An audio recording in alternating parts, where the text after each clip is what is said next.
auxiliar, que eu tô sem computador aqui. Vamos ver se aparece. Só um minutinho, Toninho. Tá. Vou compartilhar. Enquanto isso, recapitulando aí, né? Dar uma recapitulação geral.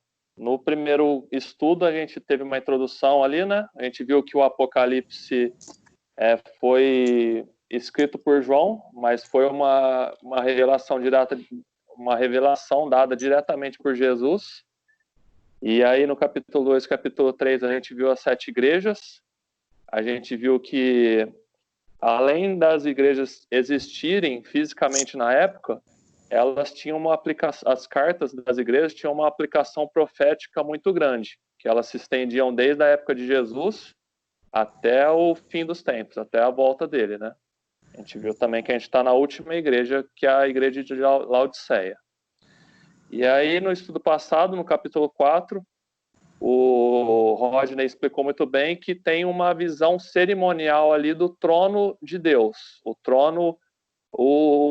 trono celeste mesmo, porque tinha o trono terrestre, que foi uma cópia do que foi feito no céu. Foi dada a instrução para Moisés construir um santuário celeste, que ali também tinha uma réplica do trono celestial. Mas essa visão aqui do capítulo 4 é uma visão da cerimônia que está acontecendo no céu, onde Deus é digno de receber todo o louvor, toda a glória, porque ele é o criador de todas as coisas. Eu vou ler aqui o capítulo 4, verso 11, para a gente recapitular essa cerimônia. No capítulo 4, verso 11, diz assim: Tu és digno, Senhor e Deus nosso, de receber a glória, a honra e o poder. Por que ele era digno? Porque ele criaste todas as coisas e por causa da tua vontade vieram a existir e foram criadas. Isso é muito importante a gente entender agora. Que aqui nessa visão, Deus estava sendo louvado porque ele é o criador de todas as coisas. Ele simplesmente falava e as coisas se criavam ali na semana da criação. Então ele teve a vontade, apesar de ele saber que o ser humano ia cair, apesar de ele saber que Jesus teria que morrer no lugar do ser humano, ele teve ainda assim o amor e o desejo de criar o ser humano e todas as coisas aqui dessa terra.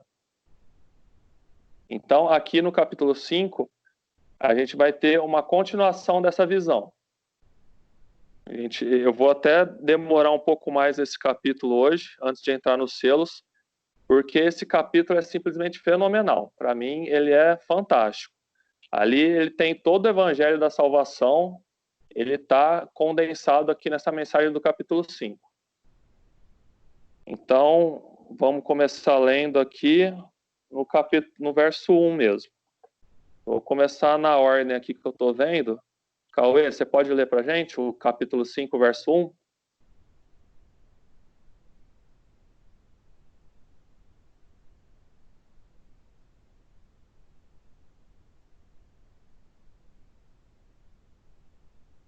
Tá no mudo, Cauê, você está me ouvindo?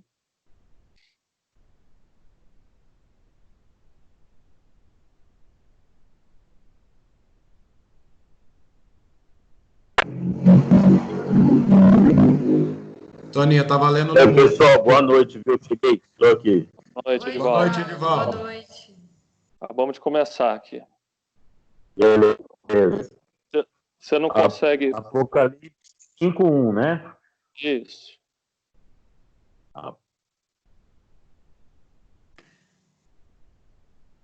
O Cauê vai ler para a gente. Tá projetado aí na tela também, se quiser acompanhar. Tá me ouvindo, né? Sim. Vi na mão direita daquele que estava sentado no trono um livro escrito por dentro e por fora, de todo selado com 7 selos. Então, aqui a continuação da cerimônia que João está tendo a visão é descrito que no trono, Deus sentado no trono, ele tinha um livro na mão e esse livro estava todo selado. A gente tem a ideia de selo hoje em dia, quando não é muito comum hoje em dia, mas quando a gente escreve uma carta, a gente paga o selo, né? Como se fosse a tarifa que o correio cobra pelo serviço. Mas antigamente, na época aqui de João, não sei se vocês já devem ter visto o filme, que a pessoa enrola a carta bem enroladinha e ela derrete vela ou põe cera de abelha, e aí ela faz uma marca com um anel dela normalmente. Normalmente os reis fazem isso.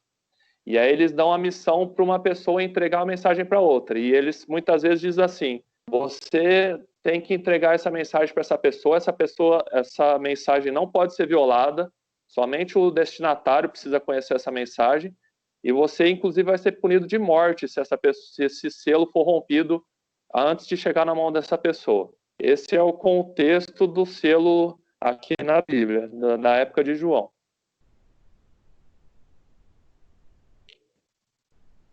E aí, pode passar aí, Cauê, fazendo um favor. Vamos ler agora o verso 2. Aí tá mostrando o selo, ó. Volta ali um pouquinho.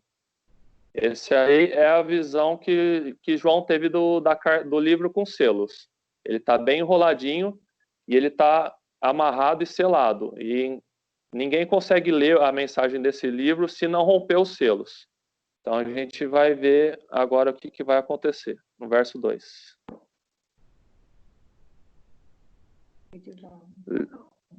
O Edivaldo, você lê para a gente?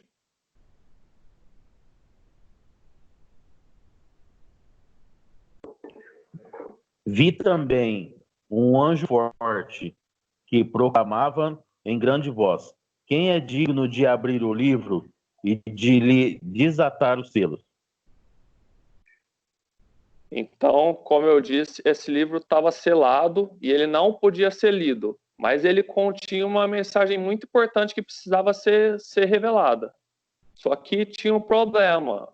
O anjo percebe que tinha que ser digno de abrir esse selo. Não era qualquer pessoa que poderia abrir. Não é qualquer pessoa que tinha a capacidade, o poder de abrir esse livro. Então ele faz essa pergunta: quem pode ser digno de abrir esse livro? E aí a resposta está no verso 3.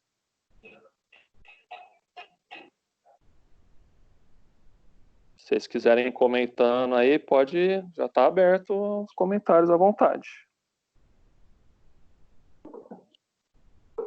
O próximo vai ler, Fábio. A Ana, pode ler para a gente?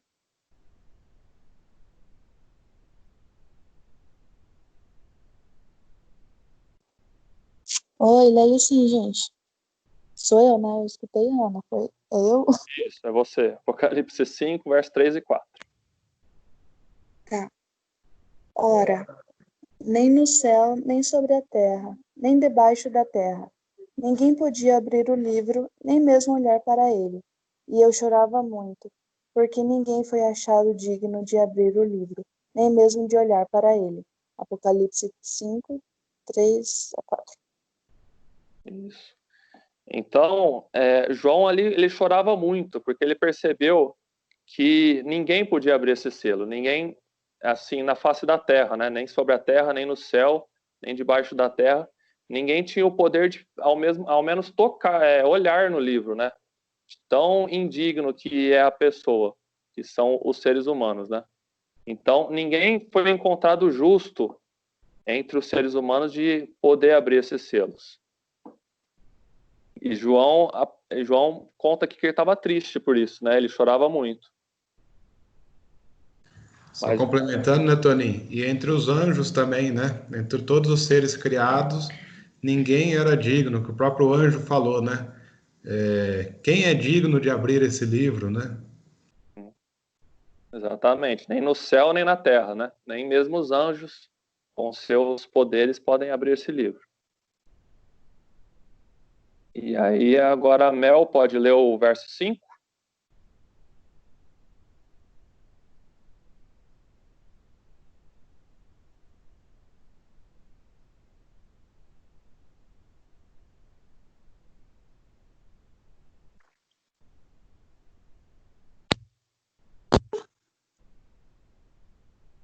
Apocalipse 5, 5.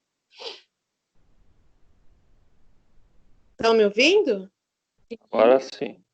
Agora sim.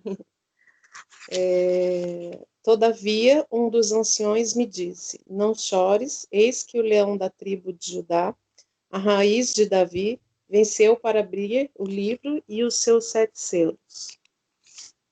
Então, daqueles 24 anciãos que a gente estudou semana passada, ele consola João. Ele diz para ele: não chore, porque o leão da tribo de Judá venceu. Ele já venceu, né? No caso, aqui é o passado. Então, ele conta assim: não chore, porque o leão da tribo de Judá, a raiz de Davi, ele já venceu para abrir esse livro.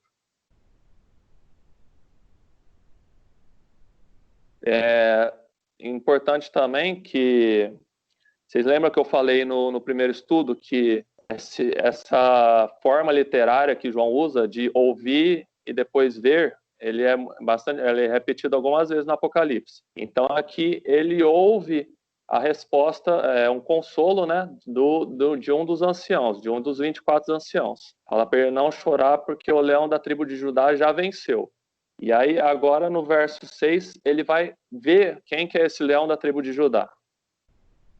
A Marina, você pode ler para a gente? Acho que não tem ali no slide, né? Mas se você tiver com a Bíblia aberta aí. Posso sim. Capítulo 5, verso 6, por favor. Então, vi no meio do trono e dos 4 seres viventes e entre os anciãos de pé um cordeiro, como tendo sido morto. Ele tinha 7 chifres, bem como 7 olhos, que são os 7 Espíritos de Deus enviados por toda a terra. Exatamente. João ouve que é o leão, mas ele olha e vê que é um cordeiro, como tendo sido morto. A figura desse ser é o próprio Jesus Cristo, né? Que foi morto na cruz. E a gente sabe que quando João Batista encontrou Jesus, né? Quando ele foi batizado, João Batista falou assim: esse é o Cordeiro de Deus que tira o pecado do mundo. Não tem outro que pode tomar o lugar dele. Somente Deus que poderia vir nessa terra como um cordeiro e morrer, se sacrificar pelo bem da humanidade, para haver essa religação entre nós e Deus. Somente um cordeiro existiu, um sacrifício foi feito, foi o único sacrifício e foi o sacrifício perfeito. Ele abrangeu a salvação para todas as pessoas de todas as idades, todas as eras. E aí, na sequência... Toninho, Pode falar. olhando aqui, a gente vê, né, 7 olhos, 7 chifres, 7 espíritos. Às vezes pode levar a entender que é literal isso, né? Mas o número 7 significa perfeição. Então, aqui é no sentido de toda a perfeição que é o cordeiro, né? É isso? Exatamente. Eu até separei aqui, se vocês quiserem acompanhar, Daniel 7, verso 24. Ele vai explicar os chifres. Daniel 7, 24. Vou pedir para a Marisol ler aqui. Os 10 chifres correspondem a 10 reis que se levantarão daquele mesmo reino, e depois deles se levantará outro, o qual será diferente dos primeiros, e abaterá a 3 reis. Vocês lembram que eu falei que muitas respostas de Apocalipse vai estar em Daniel, em Ezequiel. A linguagem usada, toda a linguagem usada ali em Apocalipse, ela é do Antigo Testamento. Então, a gente viu aqui que os chifres correspondem a reis, a reinos, a poderes, né? E como a Lid disse, o 7 é o número perfeito na Bíblia, é o número da perfeição, da plenitude. Então, aqui está dizendo que esse cordeiro morto, ele é o rei dos reis, ele é o senhor dos senhores. Ele é acima de todo rei, ele é o rei perfeito, e que a gente sabe que ele vai voltar e reinar para sempre, né? Porque ele é digno agora, que ele venceu na cruz. E aí, os 7 olhos, o próprio verso vai dizer aqui, né? Deixa eu voltar aqui. O próprio verso vai dizer, no final do verso 6, que os 7 olhos são os 7 Espíritos de Deus enviados por toda a terra. Esses 7 espíritos aí, eu pensei assim em 2 aplicações. Vou até pedir se alguém concorda, se alguém discorda, que comente. Mas eu pensei assim, lá nas igrejas, Deus também, os candeeiros representavam também o azeite derramado, que representava os espíritos de Deus. Então, esses 7 espíritos aqui podem representar também os espíritos enviados às igrejas, às 7 igrejas, que representam, como a gente disse, toda a história, né?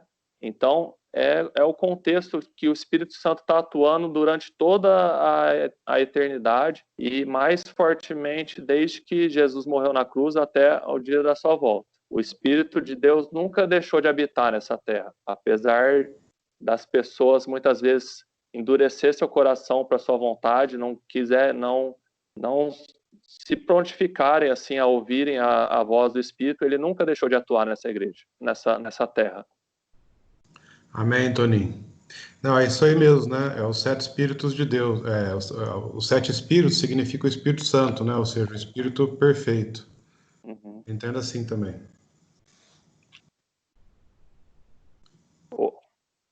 E os 7 olhos, só complementando, os 7 olhos é porque o Espírito Santo, ele está em todos os lugares, né? Então ele é aquele que tem ciência de tudo, que é onisciente, onipotente, onipresente, assim como Deus Pai, Deus e Deus Filho.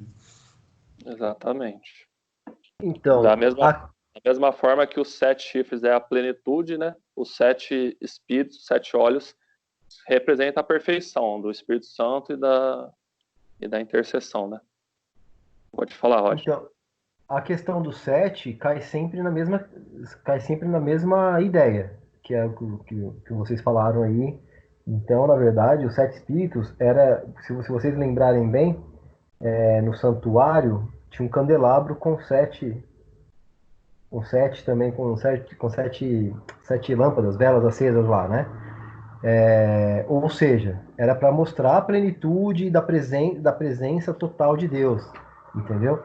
Toda questão de 7 é para mostrar plenitude, é para mostrar a totalidade. Falando de outra parte bíblica que dá para a gente ter essa ideia, é quando Jesus é interrogado lá, é perguntado quantas vezes tem que perdoar, né, o próximo. E ele fala 70 vezes 7, ou seja, ele está maximizando o número 7 para mostrar que a gente tem que perdoar sempre, infinitamente, né? É a plenitude de tudo. Exatamente. O 7 na Bíblia, em toda a Bíblia, ele envolve a perfeição, né? A criação foi feita em 7 dias literais, então o número 7, ele está ali sempre presente na Bíblia. E aí, uma outra aplicação que a Bíblia faz por esse 7 ser a plenitude, ser a perfeição, é o derramamento que aconteceu em forma muito poderosa quando Jesus subiu aos céus, que a gente conhece como Pentecostes.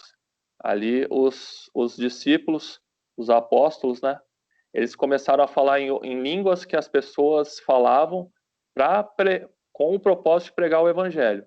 E ali foi multiplicado cada vez mais a igreja e os ensinos de Jesus, né? Eu separei aqui para a gente ler Atos, capítulo 2. Ali um pouco antes de Romanos. Quem quiser acompanhar. Atos 2, 32 e 33. O Rodney está com a Bíblia aberta aí?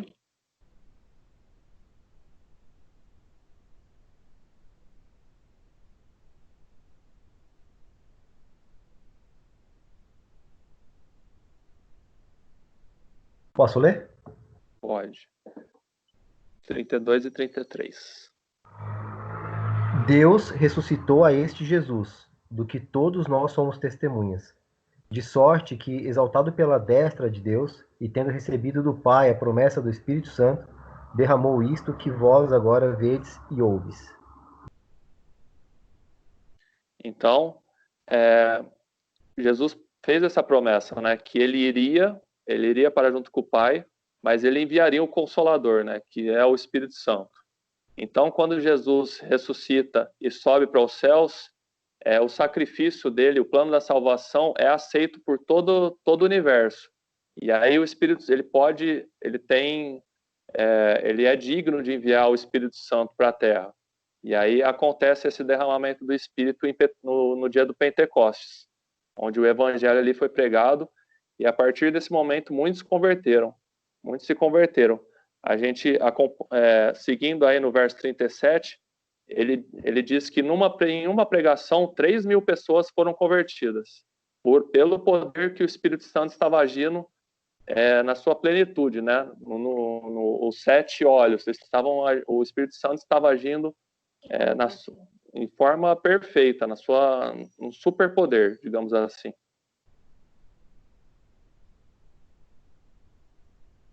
E por que essa aplicação, né? Porque ali no capítulo 4 de Apocalipse fala que o leão da tribo de Judá já venceu. Ele foi morto e ele já venceu. Por isso que João não precisava mais chorar, porque o sacrifício já tinha sido aceito. Então, essa profecia que Jesus fez, ela se cumpriu nesse momento.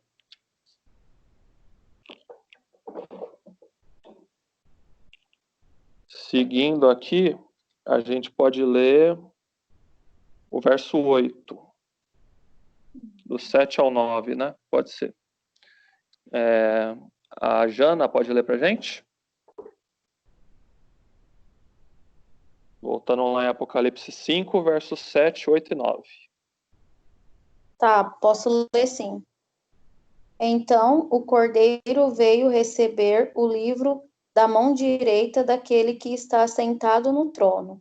Quando ele recebeu o livro, os 4 seres vivos e os 24 anciãos ajoelharam-se diante do cordeiro. Cada um tinha uma harpa e taças de ouro cheias de incenso, que são as orações dos santos, e entoaram um canto novo. Aí eu leio o canto ou não? Pode ler, no 9. Tá.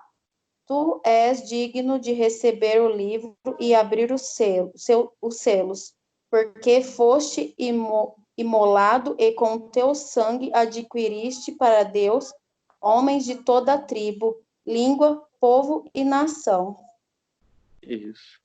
Então, aqui no verso 8, a gente vê que os 4 seres viventes, que a gente estudou bastante no estudo passado, esses 4 seres viventes e os 24 anciãos, eles se prostaram diante do Cordeiro. Por que eles puderam se prostrar diante do Cordeiro? E em outras passagens, por exemplo, o anjo aparece para João e João se prostra para adorar esse anjo também, e o João fala assim, não, você não me adore. O anjo fala, não me adore, adore somente a Deus, porque eu sou conservo seu. Por que o Cordeiro, o que vocês acham, por que o Cordeiro não, ele recebeu essa adoração, né, dos 4 seres viventes e dos 24 anciãos?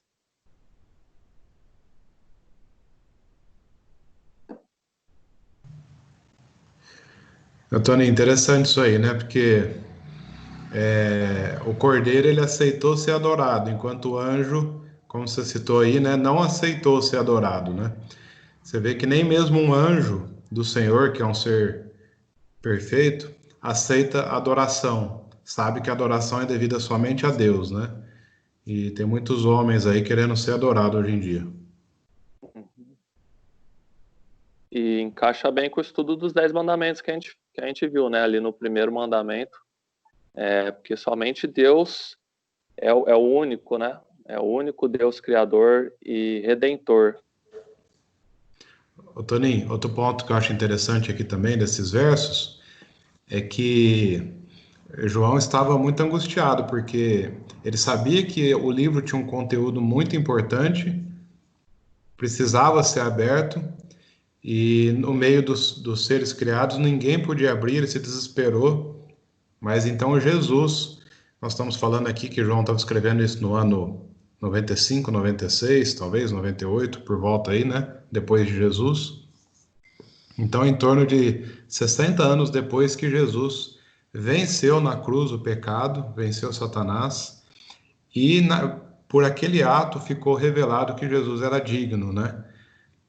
Porque não só porque Jesus morreu na cruz, mas porque ele ressuscitou pela vida que havia nele. Hoje, algumas pessoas falam que Jesus pecou no seu ministério aqui porque todos pecaram. Isso é um absurdo, porque se Jesus houvesse pecado, ele não teria ressuscitado. A consequência eterna para ele seria a morte. Ele só ressuscitou porque ele inverteu a queda do homem, que foi por um homem, entrou o pecado no mundo e todos pecaram. Por outro lado, pela morte de um que nunca pecou, ele voltou a ter vida e todos puderam voltar a ter vida. Ele fez o inverso da queda, né? Então, por isso que Deus é muito sábio quando fez o plano da salvação e ele adotou essa metodologia que é a única forma, teria que ser pelos méritos de outra pessoa, no caso de Jesus, a nossa salvação, né? Se fosse depender de nós, atravessarmos uma vida sem pecado, ninguém se salvaria. Então, em tudo isso eu vejo o amor de Jesus, o amor de Deus. E o porque ele é digno, porque ele morreu e ele também ressuscitou. É uma loucura, né, se a gente for pensar. A gente vê aqui que ele aceitou a adoração, ele não repreendeu os 4 seres viventes e os 24 anciões, porque ele é Deus. Ele pode receber louvor, adoração. Jesus, ele foi 100% humano, mas ele nunca deixou de ser 100% Deus também. A gente não consegue entender. É aquilo que eu mandei hoje no grupo. O inimaginável aconteceu, né? Deus veio nessa terra, se fez homem e morreu por causa da criação dele. É uma loucura a gente pensar nisso. E aí... Pode falar. Não, eu só ia falar um amém aqui.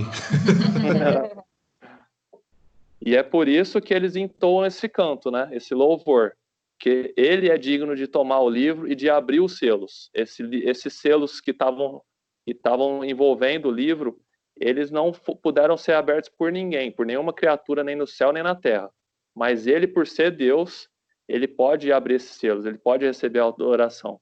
E ele é capaz, ele é digno, ele é o justo de abrir esse livro. Porque ele foi morto e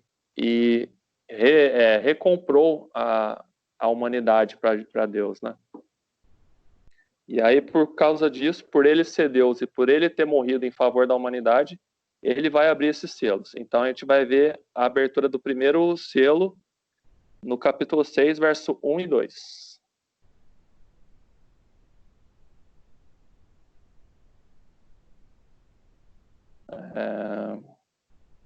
Quem falta ler? O Éder não leu, né?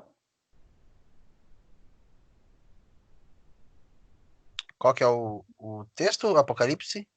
Pode ler o 6, capítulo 6, verso 1 e 2. Tá, só um minutinho.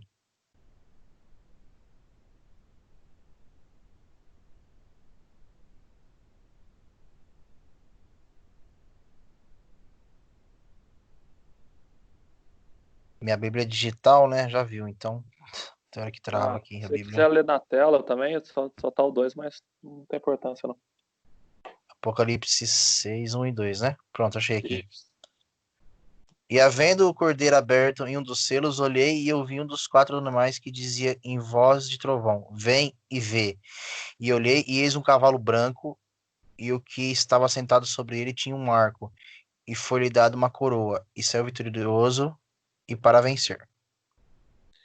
A gente vai ver aqui então, eu esqueci de mencionar, mas a gente vai ver aqui então que os 7 selos, eles estão em paralelo com as 7 igrejas. Eles também representam a história do povo de Deus desde a ascensão de Jesus até a volta dele. Então, a gente leu aqui que o cordeiro abriu o primeiro selo e apareceu um cavalo com um cavaleiro, e esse cavalo era branco. O que significa o branco? Branco é a pureza, né? A pureza do evangelho. Como eu já comentei aqui, quando houve o Pentecoste, quando o Espírito Santo transbordou na terra, o evangelho estava sendo pregado ali na sua plenitude. Muitas pessoas se convertiam pelo poder do Espírito Santo. Então, a primeira igreja e o povo do primeiro selo, eles estão no mesmo período, no ano de 31 que foi logo que Jesus ressuscitou, até o ano 100. E esse período, a igreja era conhecida pela sua pureza. Por isso que aqui é o cavalo branco. Eles tinham bebido ali da fonte, né? Jesus havia ensinado os apóstolos presencialmente, fisicamente. Então, eles tinham a plenitude do Espírito Santo e eles tinham o ensinamento puro diretamente de Jesus. E por isso eles se tornaram a igreja vitoriosa, a primeira igreja, ou correspondente ao primeiro selo. Algum comentário, dúvidas? Só observação da coroa, né? A coroa, mais uma vez, sendo citada, e igual a gente viu que os 24 anciãos foram citados nos capítulos anteriores, que eles também estavam com coroas, né? E então eram pessoas vitoriosas, né? Como também esse cavalo aí, na verdade, né? Ele também tem essa característica da coroa. Uhum. Ou seja, foi um período vitorioso. E é engraçado, na verdade, isso que estava no livro, que eu vou falar agora, que diz o seguinte, nessa época, né? Os opositores, né, quem era contra o cristianismo, Jesus e tudo mais, nessa época, os opositores diziam que os cristãos tinham virado o mundo de ponta cabeça. Eles causaram tal impacto no mundo que atraíram perseguição sobre si mesmos, trazendo cumprimento do próximo selo. Então, na verdade, assim, a gente, de repente, não tem ideia do movimento que foi o cristianismo nesse período aí que você falou, de 31 ao ano 100, né? Deve ter sido um movimento extraordinariamente gigante, né? Foi a igreja que conseguiu cumprir a sua missão ali, né? Por isso que ele recebe a coroa e ele saiu para vencer. Foi a igreja que mais, eu acho que foi a igreja assim, que mais chegou perto da missão, de cumprir a missão que Jesus tinha deixado, né? Amém. Ô, Toninho, só acrescentando que, então a gente vê que o livro do Apocalipse, ele é um livro cíclico, né? Que ele tem vários textos que são paralelos, que nem o caso desses selos e da igreja, conforme você comentou. E algumas pessoas podem perguntar assim, não, mas se é o mesmo período, se ilustra o mesmo tempo, por que tem repetido no Apocalipse os mesmos períodos, né? Nós vamos ver mais para frente as 7 trombetas também que mostram o mesmo período. É porque a profecia sempre repete uma parte, mas acrescenta mais detalhes, né? Então aqui nos 7 selos a gente vai conhecer alguns detalhes que não foram denotados lá nas 7 igrejas. Então, foi a forma que Jesus inspirou João a escrever, de uma forma que o nosso crescimento fosse crescendo ao longo do livro sobre o mesmo período, que é o período que importava a Cristo, o período de existência da igreja dele aqui na Terra e a obra que ela tinha para fazer. Então, a gente vai ver sempre se repetir, mas ampliar a ideia sobre o assunto. Exatamente, é verdade. E a Bíblia como um todo, ela tem várias repetições, né? Parece que o que é importante, ela quer deixar frisado e claro na nossa mente, né? Que isso se repete porque tem vital importância. É só a gente pensar na época de escola. Eu sou da época que tinha que decorar tabuada. Então você tinha que ler ali 100 vezes por dia, para até você decorar todas. Então, quem é professor sabe que com repetição a gente consegue aprender melhor, né? Outra questão interessante que você citou é da repetição, né, Toninho? Porque nos escritos hebraicos, né, na escrita da época, e também nos escritos gregos, eles não marcavam o texto assim com grifa-texto ou riscando embaixo daquilo que eles achavam importante. O método que eles usavam era a repetição, né? Aquilo que eles queriam enfatizar, eles repetiam várias vezes. Por exemplo, a palavra trono, no capítulo 4 que o Rodney passou na semana passada, aparece 14 vezes só no capítulo 4. Então, estava denotando ali a importância daquele texto em explicar sobre o trono de Deus, né? A visão devia ser voltada para isso, o trono de Deus. Por isso que a palavra se repete tantas vezes. O vencendo para vencer também. O vencendo para vencer também, né? Tem uma aplicação assim de reforço do objetivo de Jesus. Exatamente, né? E a escrita, o papel em si, ele começou a ser difundido ali na época de Jesus, né? Porque antes nem papel nem escrita tinha. A Bíblia era passada de geração para geração. Então, essa Sim. repetição é uma forma que Deus entendeu de fazer a gente entender, a gente frisar as coisas importantes do plano de salvação. Então, passando aí para o próximo slide, por favor, a gente vai ver agora a abertura. Pode falar. Só uma observação também, porque, assim, analisando com os olhos humanos, né? Eu estava pesquisando aqui, eu estava no celular vendo, o apóstolo João, isso não é Bíblia, né? Pela tradição, pela história, na verdade. Parece que ele morreu no ano 100, que é o ano exatamente que termina esse primeiro período. A gente não pode se enganar de que essas pessoas que estavam nesse período, muitas delas tiveram contato pessoal com Cristo, tá ligado? Então, assim, isso faz da fé deles um pouco mais forte daqueles que vieram após eles, que não viram Cristo e só através da fé, né, creem em Jesus como Salvador. Então, eu acho que, independente de qualquer coisa, independente do poder do Espírito Santo ali, que se manifestou, a gente sabe, de uma forma muito grande, também tem essa questão, né? Esse período foi um pouco mais abençoado pelo fato de que as pessoas ali viveram com Cristo, viram o milagre de Cristo, entendeu? Então, eu acho que isso tornou esse período um pouco mais vitorioso por essa questão. É verdade, tem a ver sim. Porque o apóstolo João foi o último a morrer dos apóstolos, né? Foi ali por volta do ano 100 mesmo.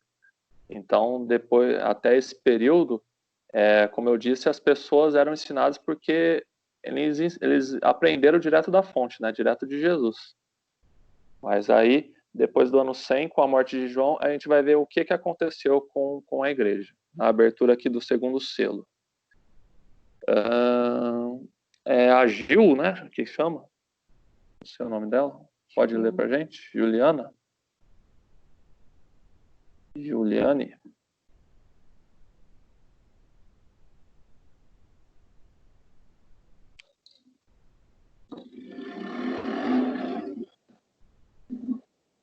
Tá ouvindo, Gil?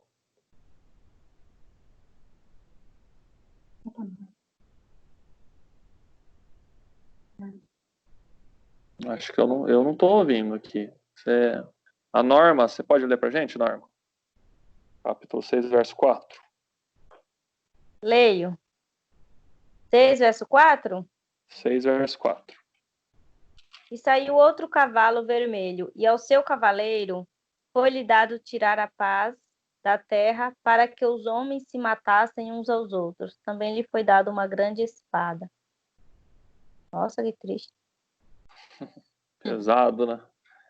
Uhum. Então, a cor vermelha sempre denota sangue, né? Morte.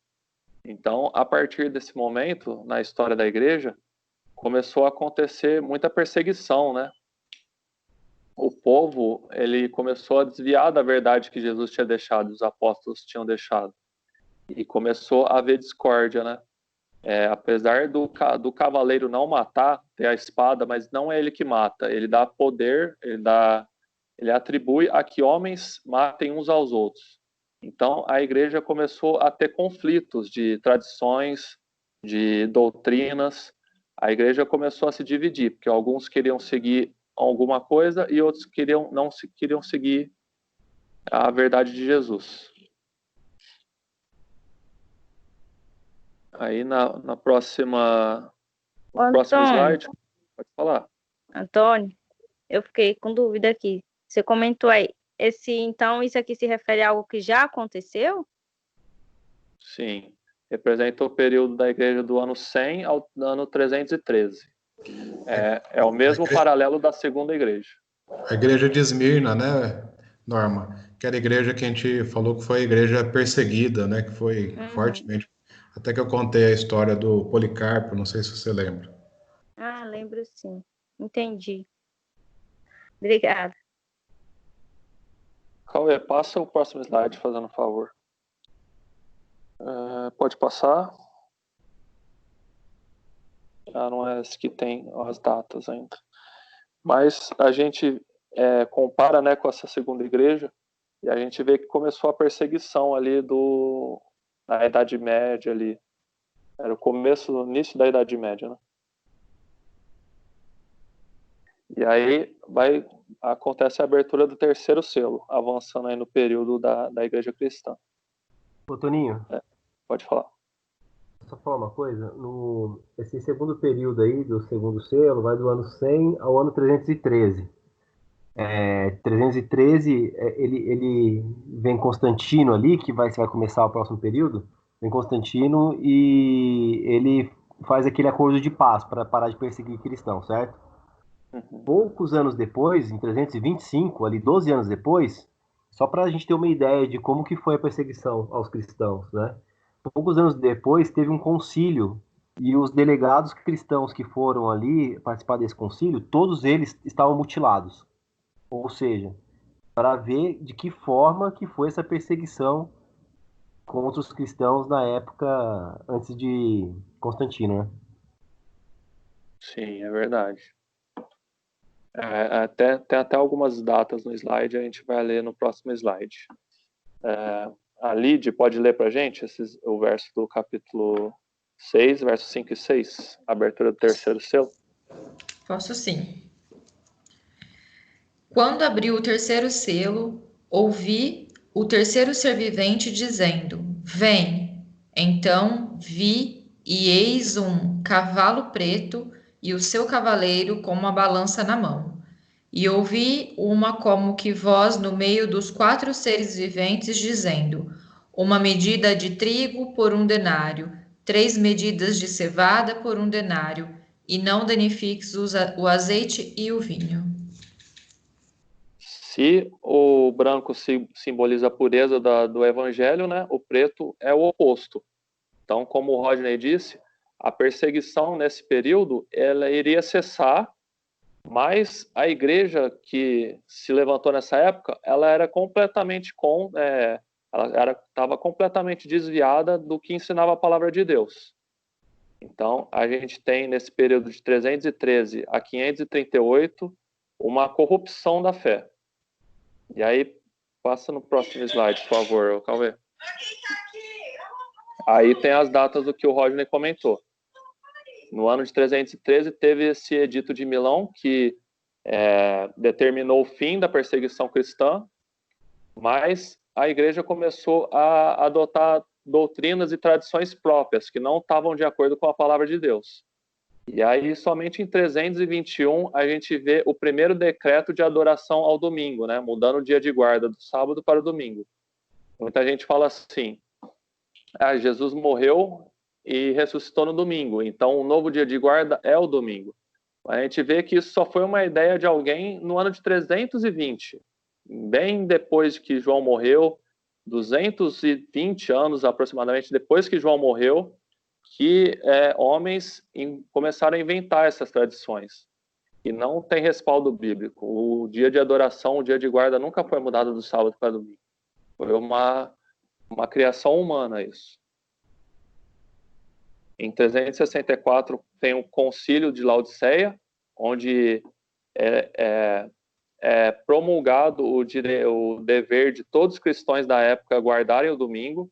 Então, 320 foi o primeiro decreto com a ideia de guardar o domingo, e no ano de 364 foi uma ordem de todos os cristãos guardarem o domingo.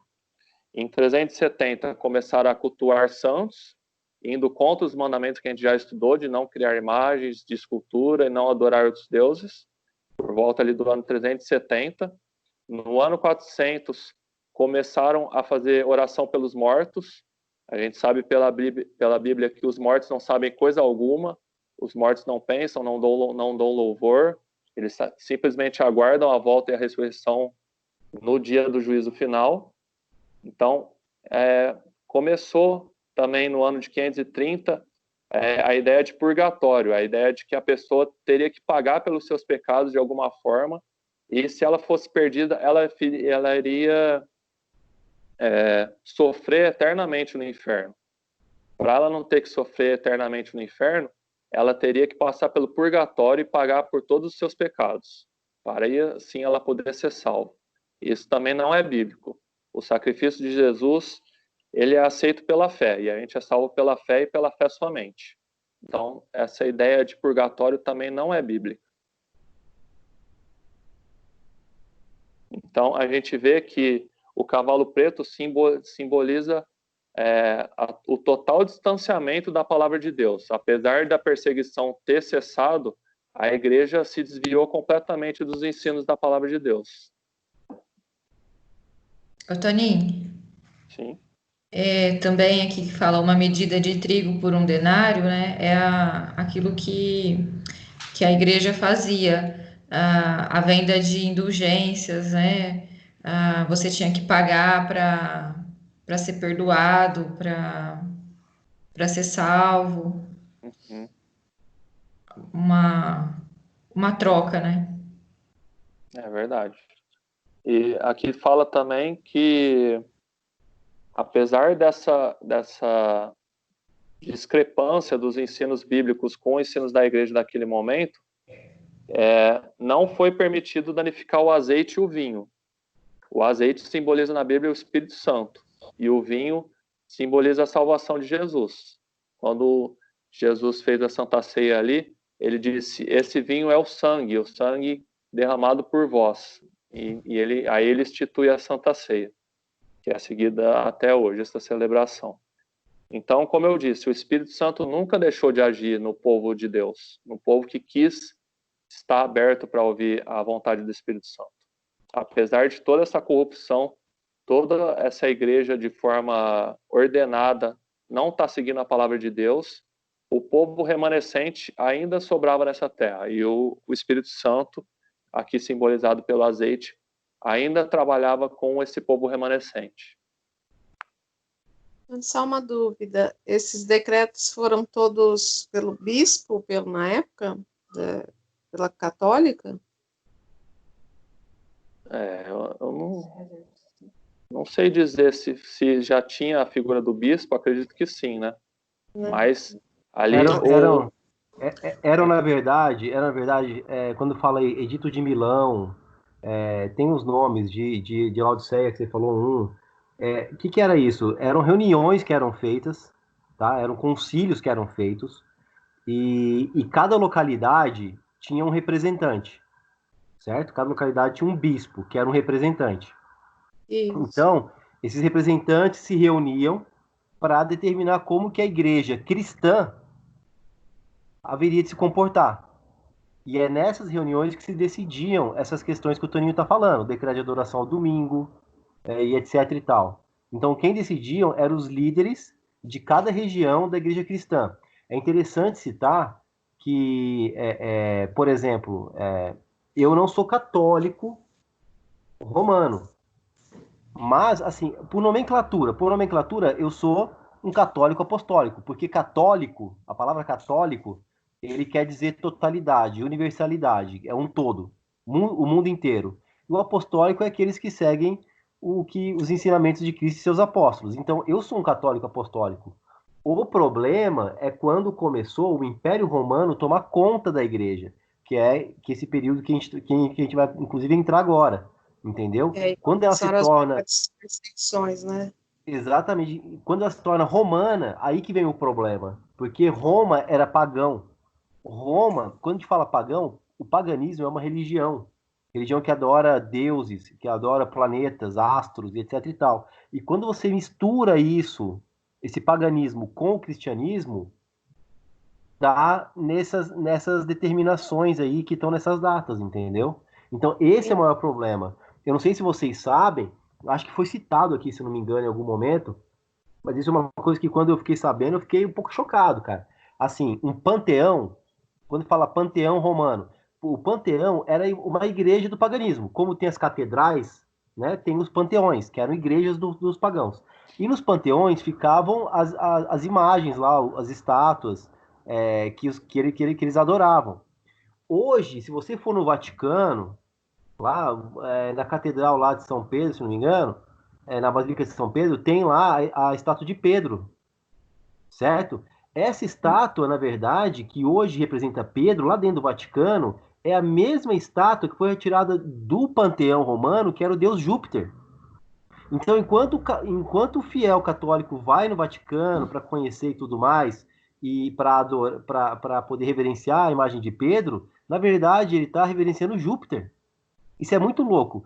E essa imagem e essa estátua é muito famosa porque ela é de bronze, e bronze é um material extremamente resistente, e o pé da estátua está gasto de tanto que nesses anos todos, tantas pessoas passarem, ficar esfregando a mão e beijando ela. Então, esse sincretismo, essa mistura de paganismo e cristianismo é que dá essa salada de fruta bizarra toda aí, dá toda essa bagunça. Mas voltando à sua pergunta original, eles decidiam isso em reuniões.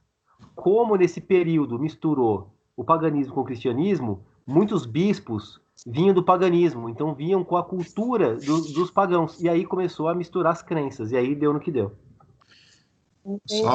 Só mais um complemento, né? É que sempre que mistura Estado e igreja, não dá certo, né?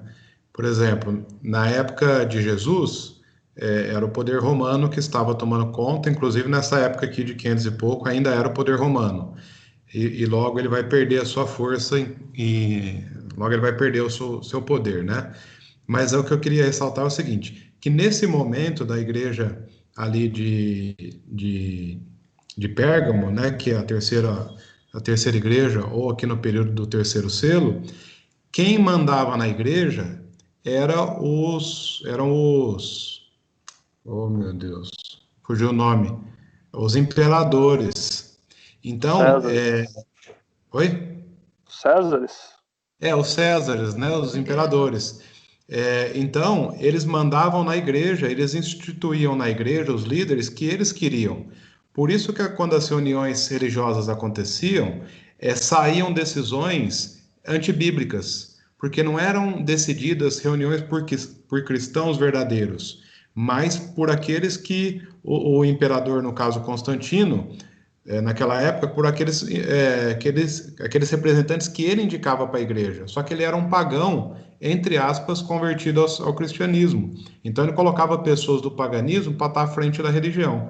E nesse período aconteceu algo interessante, porque ele chegou a colocar um decreto oficializando a religião cristã como a única religião do Estado.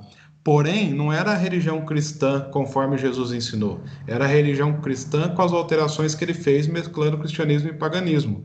Então, por isso que é um período onde a perseguição de início diminuiu, porque ele deu o edito lá de Milão, né, de tolerância religiosa, mas depois que ele ordenou para que fosse todo mundo cristão, mas não cristão à maneira bíblica, mas cristão à maneira que ele estivesse instituindo nesses concílios, então os verdadeiros cristãos tinham que se afastar dessa única igreja que tinha, como o Rodney falou, né? A primeira igreja que Jesus instruiu, a igreja apostólica. Por que era dado o nome de católica? Porque era universal, era a única igreja ali.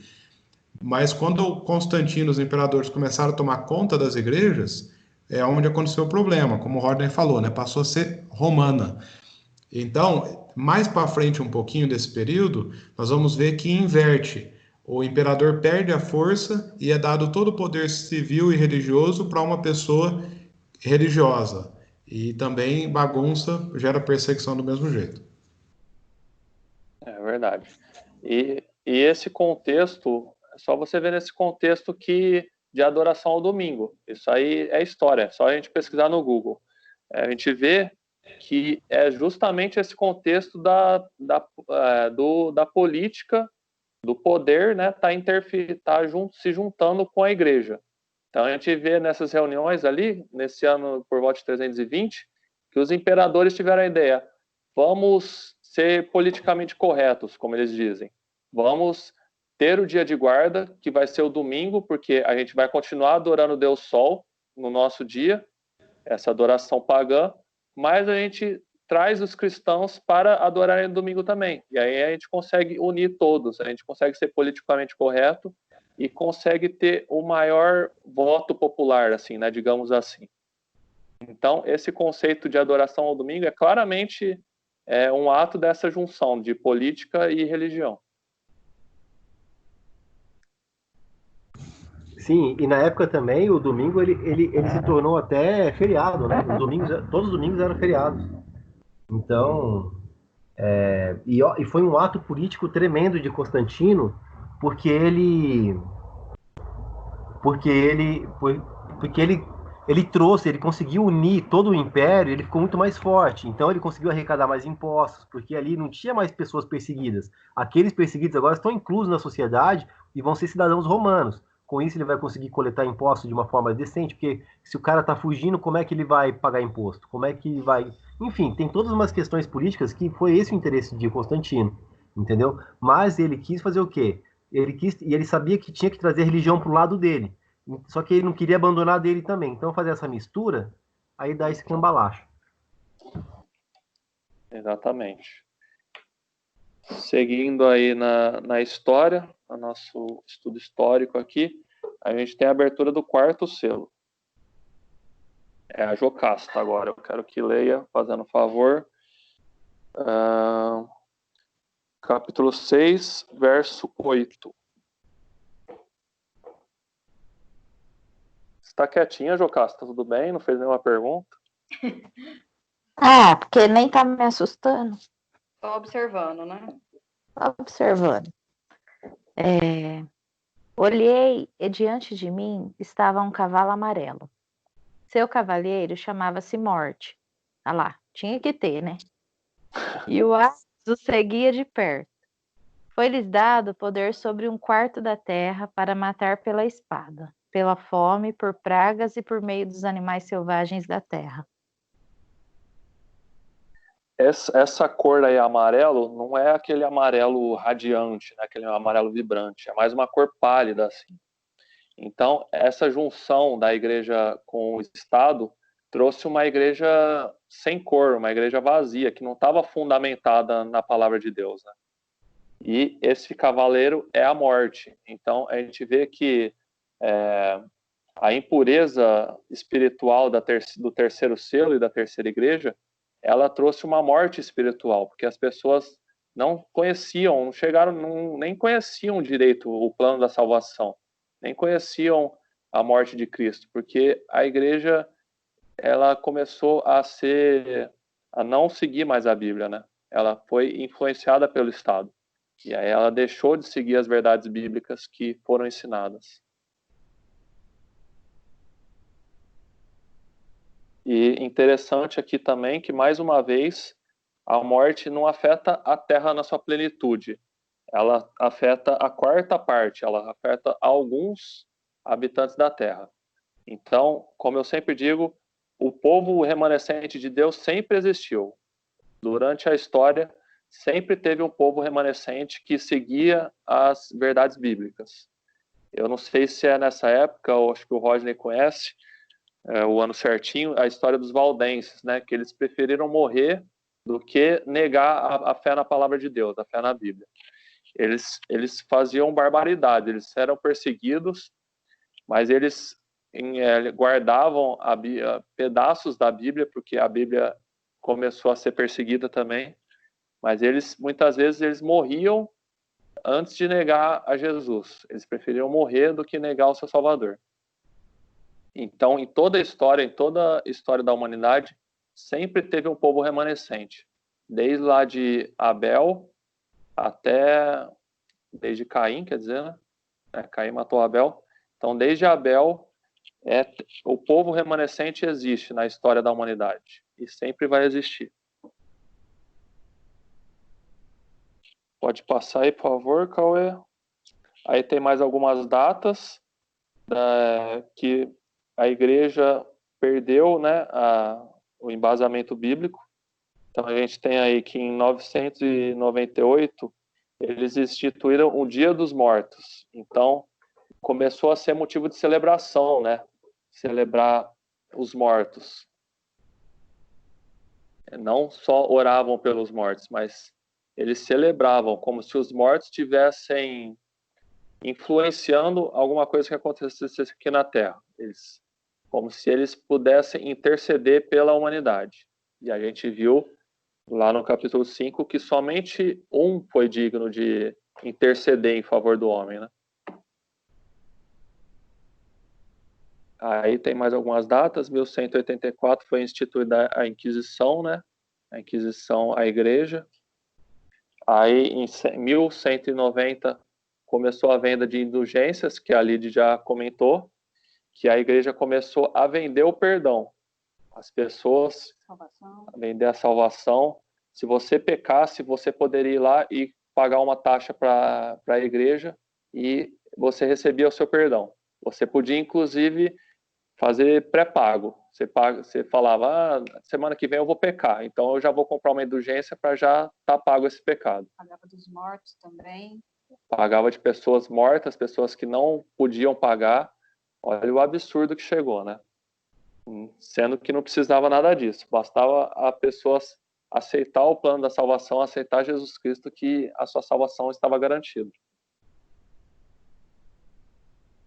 Em 1216, foi instituída em uma dessas reuniões aí a forma de confissão, né? Então, a partir desse momento, as pessoas se confessavam aos padres, aos bispos, sendo que um padre, um bispo, um pastor, qualquer um que seja, ele não tem poder nenhum de interceder em favor do pecador, né? Somente um foi digno, como eu já repeti aqui várias vezes. Então, se você tem acesso direto ao Cordeiro de Deus, você não precisa de intermediário. Você pode ir direto a ele que ele vai te perdoar. Pois é. Pode falar. Ah, não, ia falar assim, imagina Deus lá, Jesus, né? Deus vendo tudo isso, né? Sabendo que Cristo tinha vindo morrer por todo mundo, né? Para remissão dos pecados e as pessoas barganhando dessa maneira, né? Fazendo dessa forma. Imagina como que Deus via. Tem que ser um Deus muito misericordioso para não, sei lá, derramar uma ira, sei lá, descer fogo do céu, umas coisas dessas, né? Envolve muita paciência, né, e misericórdia, porque se fosse a gente já tinha dado um fim muito tempo atrás. Então, deixa eu fazer 2 comentários disso aí que você falou agora. Claro. A primeira, a venda de indulgências, né? É nesse período que surgem alguns santos, nos quais são tidos como santos hoje, que na verdade não tinha santidade nenhuma. Porque morria alguém. Se a família tinha dinheiro, pagava para a igreja para poder purificar a alma daquela pessoa. E se pagasse, e dependendo da quantidade que desse, você também podia canonizar aquela pessoa, entendeu? E ela virando santa, e enfim, já ia direto para o céu e tal. Então, é nesse momento que surgem alguns santos, que hoje a gente sabe que tem milhares de santos, né? E muitos deles vêm dessa época. E outra questão é a questão da confissão auricular. Isso, se vocês puxarem, igual o Toninho falou, vocês deram uma googada aí, pesquisar no Google, vocês vão ver que a confissão auricular tinha alguns objetivos, e não era nenhum espiritual, era de controle da população. Se você não se confessava, logo você não era condescendente com o Papa. Então você tinha que ser expurgado da sociedade. E quando você se confessava, a igreja tinha total controle daquilo que você estava fazendo. Eles conseguiam controlar a população. Então, na verdade, era uma manobra extremamente política para poder manter o controle do poder. Terrível, né? Então, desde da adoração, que mudaram o dia de guarda, até a venda de indulgências, o ser humano quis o controle, né, da população, como o Roger disse, a ponto de chegar nesse caso. E aí, em 1229, foi proibida a leitura da Bíblia. A partir desse ano, os cristãos não podiam mais ter uma Bíblia em casa, eles foram proibidos de ter a Bíblia. Justamente porque eles teriam que ir num bispo, num padre, para ter acesso à vontade de Deus. E aí começou a se corromper cada vez mais a vontade de Deus mesmo, porque começou a interferir muito a vontade humana, a vontade política. O ser humano sempre teve esse anseio de controle, né? Esse anseio de controlar as pessoas. Então, esse período dessa igreja, desse selo, acaba em 1517. A gente pode ir para o próximo, que é o 5º selo. Quem falta ler? Antônio. Sim. Não sei se é dúvida, mas assim, não sei se o Rodney lembra de um vídeo que ele postou lá uma vez, que a gente assistiu, que fala o último filme da Terra, alguma coisa. que ele fala assim que acho que esse é o período em que Deus ficou em silêncio e que parecia que Satanás estava vencendo, né? Não sei, foi esse período, era nesse período aí, não sei se o Rodney lembra disso, mas por tudo que eles estavam fazendo, né? E aí parecia que Satanás estava vencendo, né? Porque eles estavam tomando poder em tudo.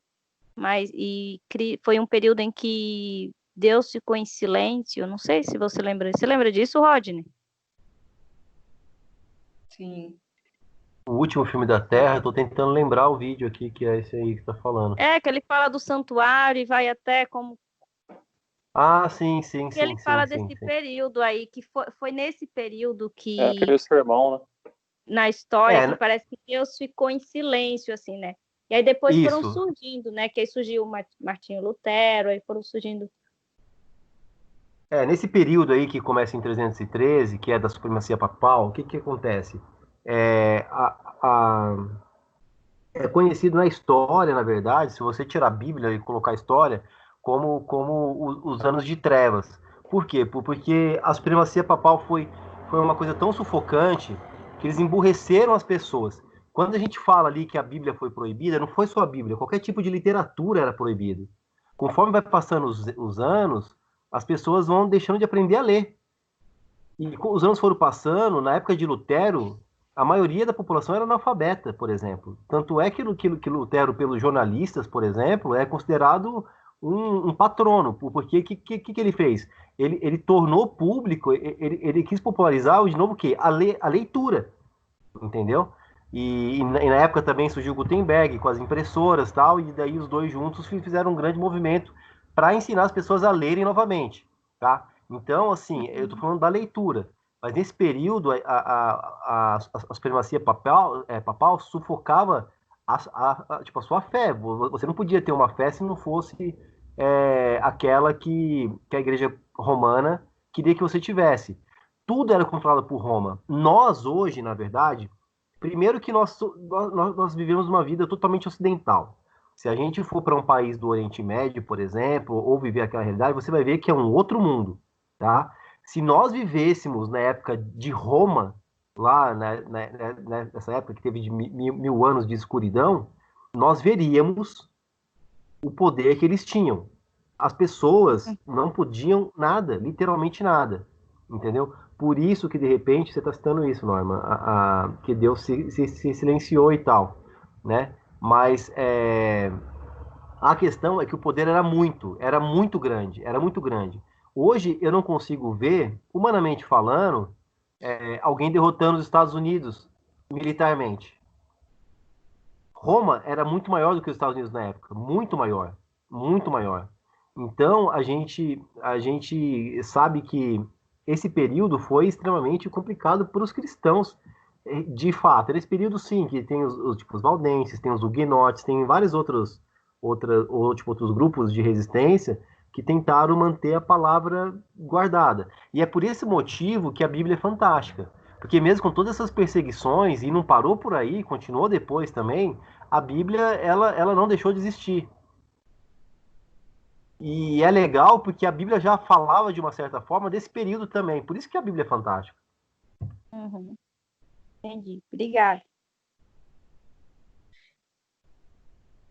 Então, a gente já pode ler aí o quinto selo, pode ser? Vou pedir para a Marisol ler aqui o capítulo 6, verso 9. Quando ele abriu o quinto selo, vi, debaixo do altar, as almas daqueles que tinham sido mortos por causa da palavra de Deus e por causa do testemunho que sustentavam.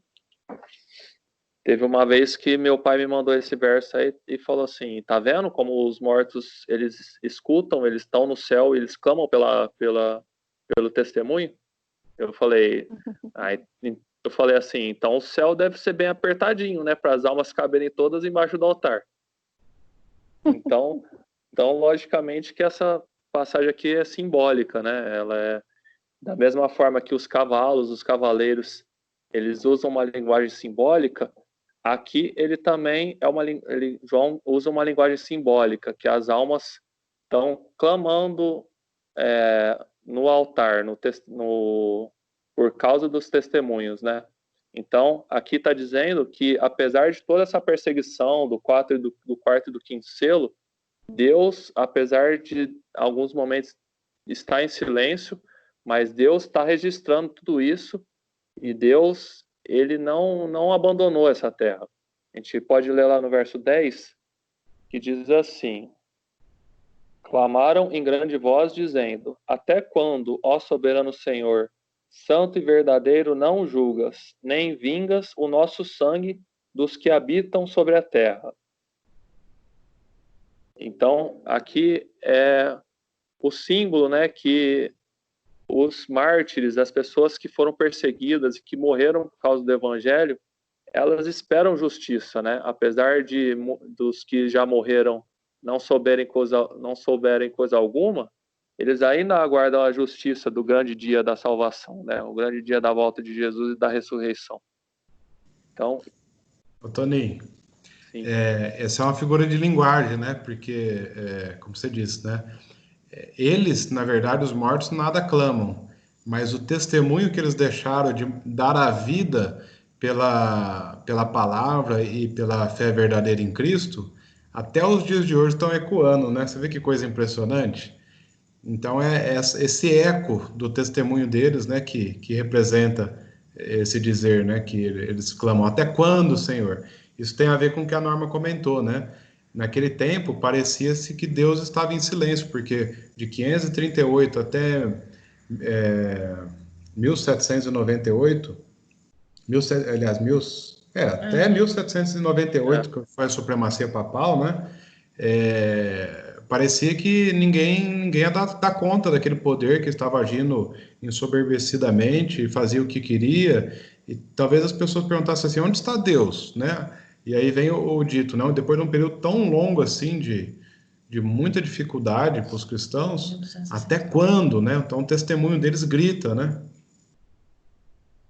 E é um testemunho muito forte, né? Por isso que eles gritam até hoje. A gente pensar que uma pessoa, ela preferiu ser crucificada, ela preferiu morrer queimada do que negar a palavra de Deus e negar a salvação de Jesus, é uma coisa muito forte, né? A pessoa tem que ter muita fé, muita convicção naquilo que ela crê. Porque senão a pessoa não aceitaria morrer por essa causa. Com certeza. Uma vez eu estava lendo sobre alguns tipos de mártires que eles faziam. Bom, eles faziam tortura tudo quanto é jeito, não? Então, por exemplo, ameaçava os filhos na frente dos pais e matava os filhos de forma terrível. Mas uma forma que eles usavam para fazer as pessoas negarem Cristo, eles tinham um grande boi de bronze com uma porta que colocava a pessoa dentro da barriga desse boi, um boizão de bronze, e acendia uma fogueira embaixo que aquecia a barriga do boi e naturalmente cozinhava a pessoa lá dentro. E diz que as pessoas lá de fora ouviam esses tipos de mártires louvando a Deus, que o som que eles louvavam a Deus dentro daquele boi ecoava entre toda a multidão que estava em volta ali. Então você vê que coisa impressionante que Deus fazia. É uma obra sobrenatural para aquelas pessoas não sofressem dor, mas para aquele momento que estavam sendo consumidas vivas, que elas pudessem louvar. Então Deus libertava eles das dores, assim como está registrado lá em Daniel, que Deus libertou a dor daqueles 3 jovens que foram jogados na fogueira, né? Então, assim, é uma coisa impressionante. Isso prova que, por mais que parecia que Deus estava em silêncio, Deus nunca esteve em silêncio. Deus sempre esteve com o seu povo. É verdade. Uma vez o Rodney me indicou um livro sobre mártires, eu não consegui ler, não. Consegui ler inteiro, não. Porque é cada história bárbara, cada história terrível. E ali é um testemunho verdadeiro, histórico de pessoas que morreram mártires pela fé na palavra. Ali conta, por exemplo, que muitos morreram queimados em fogueiras e morriam louvando a Deus e não sentiam nada, morriam sorrindo. É uma coisa inexplicável, é realmente obra do Espírito Santo. A pessoa morrer ali queimada e não sentir nada, e ainda morrer louvando. Foi um momento terrível, mas que o Espírito Santo ainda assim agia nesses mártires. E como a gente disse, o testemunho deles nos inspira até os dias de hoje, né? Com a impressionante fé que essas pessoas tinham. E aí, no verso 11, se a Lid puder ler para a gente, para acabar aqui o quinto selo. Leio sim. Então, a cada um deles foi dada uma vestidura branca, e lhes disseram que repousassem ainda por pouco tempo, até que também se completasse o número dos seus conservos e seus irmãos, que iam ser mortos, como igualmente eles foram. Então, Jesus está dizendo ali, né, que apesar deles morrerem, eles já receberam a vestidura branca, que simboliza a pureza, simboliza a salvação. Mais para frente tem um outro verso que fala assim que o povo remanescente no dia da volta de Jesus, eles têm a veste branca também, porque eles lavaram a veste e alvejaram no sangue do Cordeiro. Então, vestes brancas em Apocalipse simboliza a aceitação ao plano da salvação, a aceitação ao sacrifício de Jesus. Então, era para eles repousarem por um tempo, porque ainda alguns iriam morrer em nome de Jesus, em nome da palavra de Deus, até que se completasse tudo que tinha que se completar, todos os eventos dessa terra, e aí sim eles seriam ressuscitados vitoriosos, porque eles já tinham as vestiduras brancas da aceitação da salvação.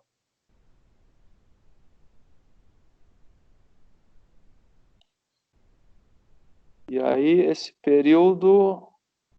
pode passar, Cauê? Esse período termina o quinto selo. A gente pode ler o sexto selo. Edivaldo, está aí ainda?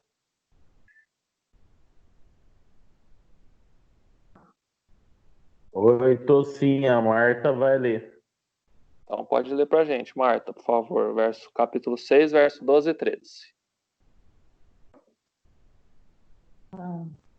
Vi quando o cordeiro abriu o sexto selo, e sobreveio grande terremoto. O sol se tornou negro como saco de crina, a lua toda como sangue. As estrelas do céu caíram pela terra, como as figueiras quando abalada por vento forte. Deixa cair os seus figos verdes. Então, aí aparecem alguns sinais do tempo do fim, né? Então, aqui diz que a lua ficou toda cinza, a lua escureceu, virou como sangue, houve terremoto, né? As estrelas do céu caíram, e esses acontecimentos, esses sinais do tempo do fim, já tinham sido profetizados por Jesus. Lá em Mateus, vamos abrir lá em Mateus 24.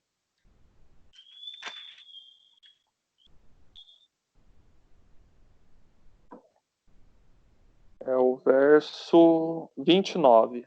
Marina, você pode ler para a gente? Lá em Mateus 24, verso 29.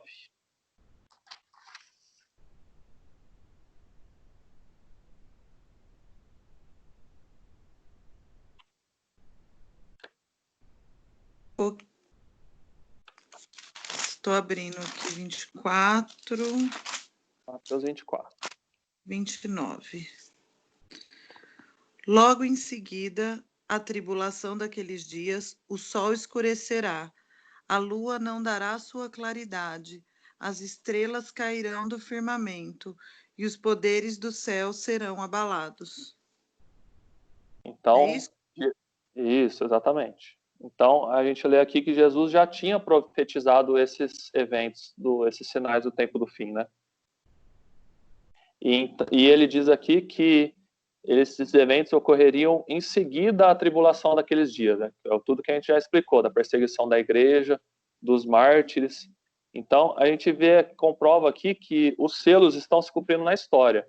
E esses sinais ocorreriam depois dessa tribulação que a igreja sofreria. Então, a gente tem aí no slide, qual é as datas? Firma para mim.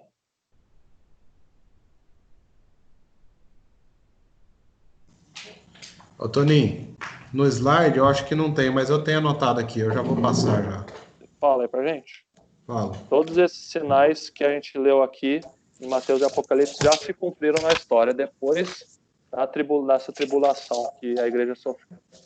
Ô, Toninho, o escurecimento do sol aconteceu no dia 19 de maio de 1780, que foi um dia que o sol não deu a sua luz.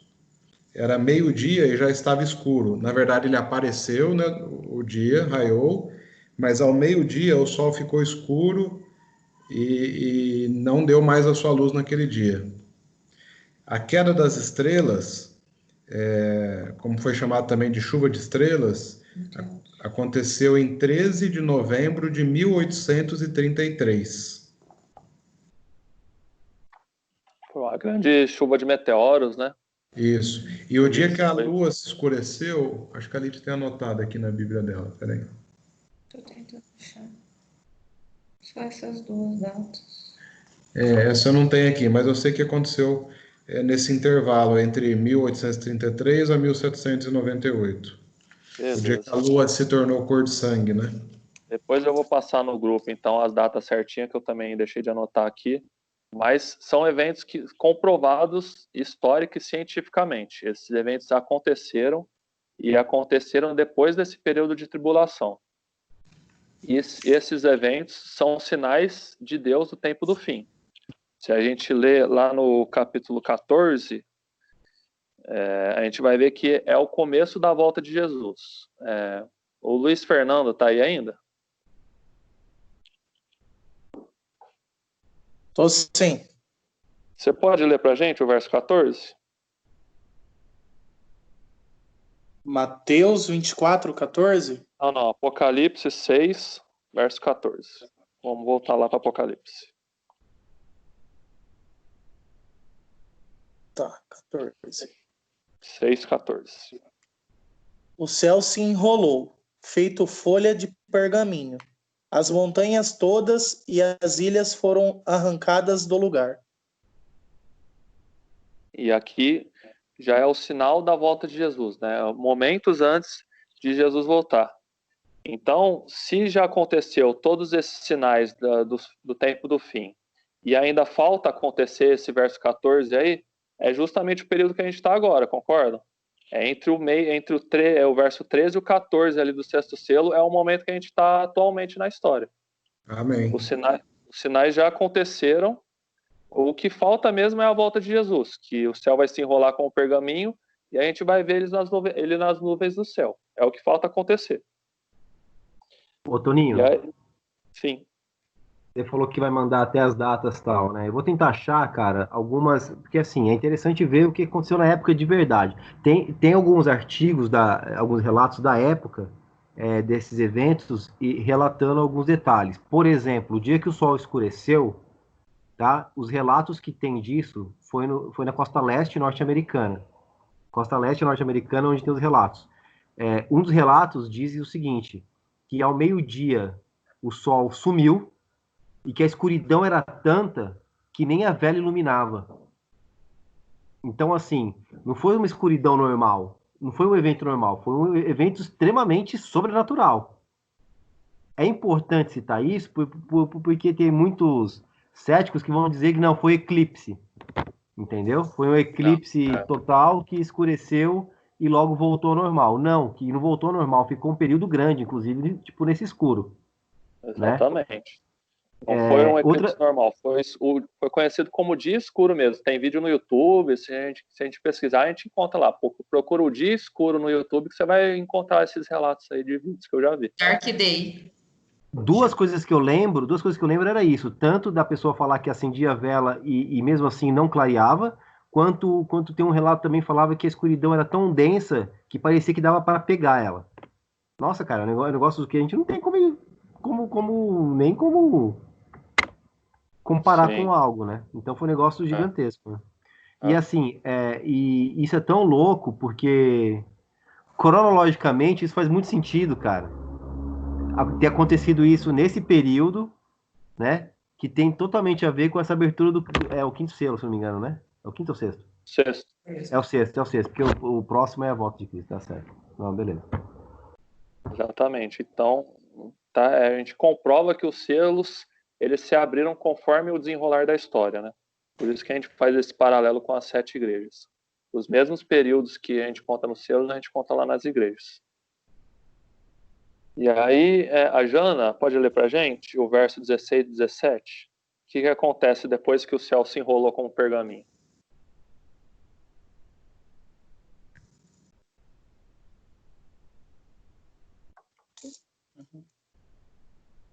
Clamando aos montes e pedras, demos homem por cima de nós e nos escondam. Ai, pera um pouquinho. O Luiz Fernando que vai ler, tá? Tá bom. Tá bom. 16 e 17, né? Isso. Clamando aos montes e pedras, desmoronem por cima de nós e nos escondam da face daquele que está no trono e da ira do Cordeiro, pois chegou o grande dia da sua ira, e quem poderá ficar de pé? Então, as pessoas, alguns ficaram apavorados, né? E pediram para as montanhas cair sobre eles e se esconder da face de Deus, Pai, que se assenta no trono, e da ira do Cordeiro, Jesus. E aí ele deixa uma pergunta no ar. Por que chegou o grande dia da ira deles? E quem é que pode se suster? Quem é que pode permanecer em pé diante da manifestação da volta de Jesus? E esse é o gancho que a gente vai usar para o próximo estudo.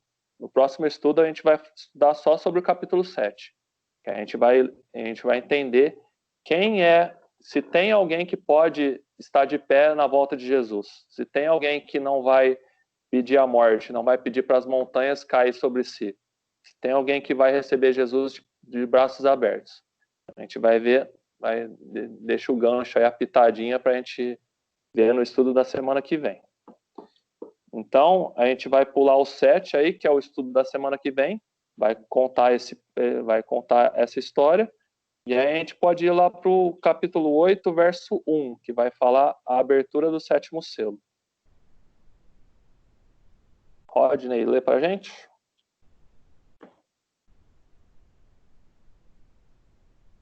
Quando o cordeiro abriu o 7º selo, houve silêncio no céu, por cerca de meia hora.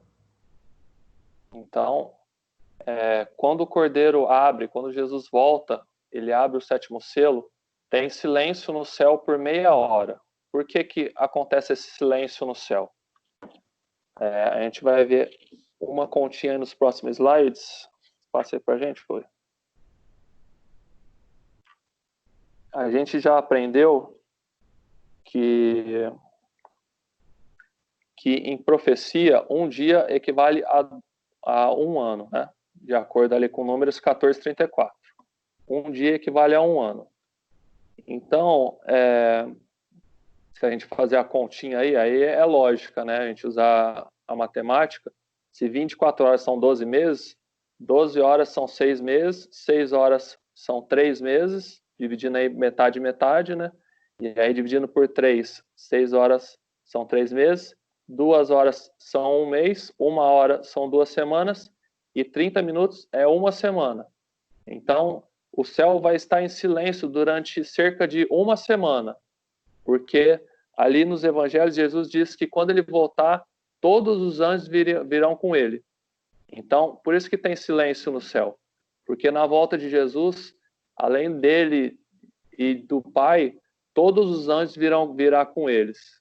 Então, é um evento, assim, extraordinário, que o céu vai estar em silêncio e toda a criatura vai estar nesse evento, na volta de Jesus. Tanto os anjos, como os seres criados, como nós, como os habitantes da terra, os ressuscitados, os salvos vão ressuscitar e toda criatura vai estar diante desse momento, diante da volta de Jesus aqui nessa terra. Por isso que tem silêncio no céu, porque não ficou ninguém no céu. Veio Deus o Pai, o Filho e seus anjos.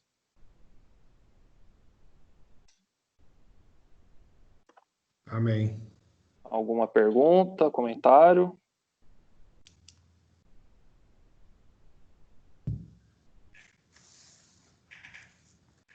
A Josi mandou perguntar quando Jesus volta, quando vai acontecer isso?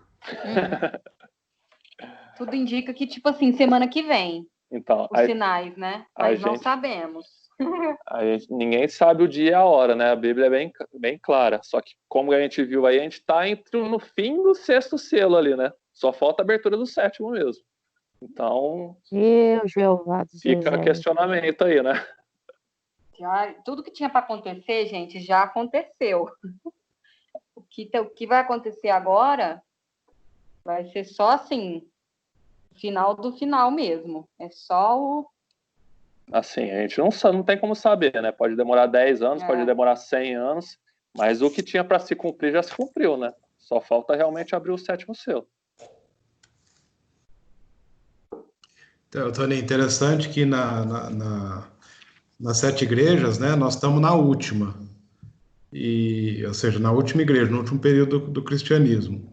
E aqui nos 7 selos, nós estamos no 6º, porque o 7º já é a vinda de Jesus, né? Então você vê assim que a história e a Bíblia, elas andam juntas, né? Porque Deus é o criador da história também, e nos evidenciam o tempo que nós estamos vivendo, né? Isso deve despertar, sim, em nós um senso de urgência para nós nos entregarmos a Cristo diariamente. A gente entrega a Cristo de uma forma oficial no dia do batismo, mas diariamente todo mundo precisa se entregar a Cristo, né? Incluindo pastores e líderes religiosos. Então, a caminhada cristã, ela se inicia no batismo, mas ela continua até o dia de Jesus voltar. Ninguém vai ser perfeito, todos estarão buscando a perfeição, né? Isso tem uma distância grande de ser perfeito, mas todos estarão buscando a perfeição. Então a gente precisa começar a caminhada. Aqui eu faço um apelo para aqueles que ainda não passaram pelo batismo, né? Porque a gente precisa começar a caminhada. Algumas pessoas podem estar pensando assim, não, assim que eu tiver, que eu deixar de ser assim, eu vou me achegar a Cristo, assim que eu conseguir vencer isso, eu vou me achegar a Cristo. É como alguém que está doente e falar assim que eu sarar, eu vou no médico e ele vai me dar um remédio e aí tudo bem. O remédio é Cristo. Só existe um remédio para o pecado, Jesus, não tem outro, né? Então, a gente se achega a Ele do jeito que a gente está, com os nossos esforços para ser melhor a cada dia, e Ele que transforma a gente naquilo que Ele quer transformar. Ô, Cauê, tem uma coisa que eu gosto muito de pensar toda vez que a gente estuda o Apocalipse, né, que remete à volta de Jesus, ou até o próprio estudo da volta de Jesus, é que às vezes a gente fica tentando, né, imaginar quando vai ser esse momento, né? Se falta pouco, se falta muito, anos, meses. A verdade é que não sabemos, né? Temos as profecias todas se cumprindo a cada dia, mas independente de Jesus voltar amanhã, daqui 10 anos, 20 anos, a gente tem que pensar que a nossa vida aqui é muito passageira e que a gente pode falecer amanhã, ou alguém que a gente goste muito pode falecer amanhã. Então, por isso que há essa urgência, entendeu? Não fique adiando esse momento, pensando, nossa, igual você falou, vou resolver alguma coisa ali, vou ver isso melhor. Não há tempo para isso. Aceitar é uma decisão que você pode tomar agora. Então, assim, o recado especial que Jesus tem para todos nós é que, ao ouvir da sua palavra, a gente tem que tomar a nossa decisão, porque se a gente, na verdade, não toma nenhuma decisão, a decisão está tomada, né? Porém, vai ser uma decisão negativa. Então, assim, esse estudo ele é bem bacana, né? Porque a gente viu ali na história tudo se cumprindo, e até para aqueles que precisam de ver para crer, as provas estão aí, né? As profecias se cumprindo. Então, assim, independente se você tem pouca fé até, né? Já está tudo cumprido. Então, acho que esse também é meu apelo, né? Para que todo mundo tome a decisão, não fique esperando amanhã, porque hoje é o dia de se arrepender, de confessar, de aceitar essa herança e aceitar Deus como um pai, né? Se tornar literalmente um filho de Deus. Amém. Amém. A pergunta mais importante, né, não é que dia Jesus volta, é se eu tô em Jesus hoje, né? Porque a gente realmente não sabe o dia de amanhã. E isso é para quem já se batizou, para quem não se batizou, somos todos iguais aqui. Todos sofremos tentação, todos somos pecadores e vamos ser até a volta de Jesus. Mas isso, o que a gente tem que ter em mente é que ninguém sabe o dia de amanhã e essa vida realmente é muito curta. Então, todos temos que se entregar em Jesus a cada dia. Isso tem que ser o nosso pensamento assim que a gente levanta cada manhã. Amém. Amém. Ô, Toninho, Amém. minha mãe não está online agora, mas ela vai assistir o vídeo, né? Eu vou tomar a liberdade de contar o que aconteceu com ela. Ela teve estudos bíblicos, ela conheceu a palavra de Deus, ela entendeu, aceitou, e ela estava com muito desejo de se batizar, muito mesmo. Mas ela fumava, ela tinha o vício de fumar, né? E como a gente sabe que o cigarro não é da vontade de Deus, porque afeta o nosso corpo, que é o templo do Espírito Santo, que a gente deve cuidar bem do corpo. Então ela não queria se batizar, porque ela estava ainda com vício.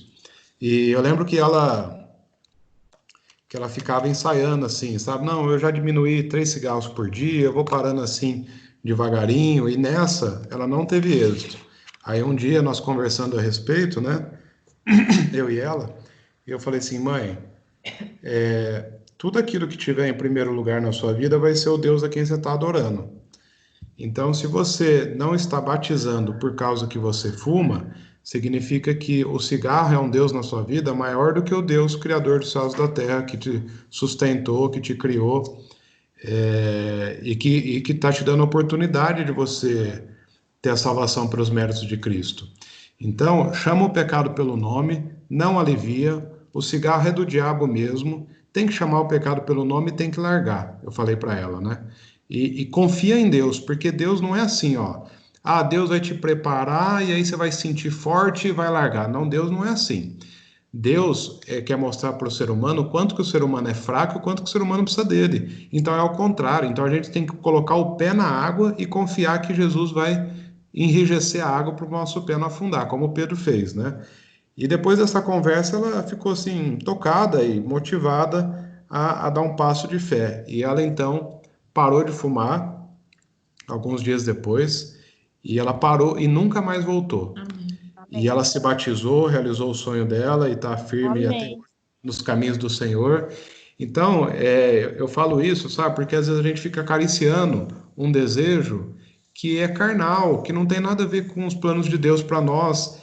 E esse desejinho carnal, que não vai levar nada na nossa vida, está tirando a salvação que nós estamos falando aqui, amigos, de milhões e milhões de anos inacabáveis, num lugar santo, numa terra onde não haverá pecado, não haverá dor, não haverá sofrimento, e nós estamos trocando por pequenos vícios aqui, por pequenas condutas que podem trazer um prazer que dura 1, 2, 3 segundos. Então, vamos colocar na balança as duas coisas. Vale a pena a gente largar o céu para ficar com os prazeres desse mundo, ou vale a pena largar esses prazeres desse mundo que não agradam a Deus para ficar com o céu?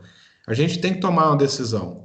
O período da indecisão é o mais difícil. Quando você se posiciona ou de um lado ou do outro, fica fácil, porque Deus ajuda.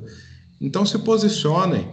E não falo só para vocês, não falo para mim que tem que me posicionar diariamente. A gente sabe que não é fácil a caminhada cristã, mas é muito mais fácil do que a caminhada daquele que anda distante de Deus. Isso é uma certeza, porque Deus passa a lutar junto conosco. Amém. Amém. Mais algum comentário? Vamos encerrar com mais uma oração.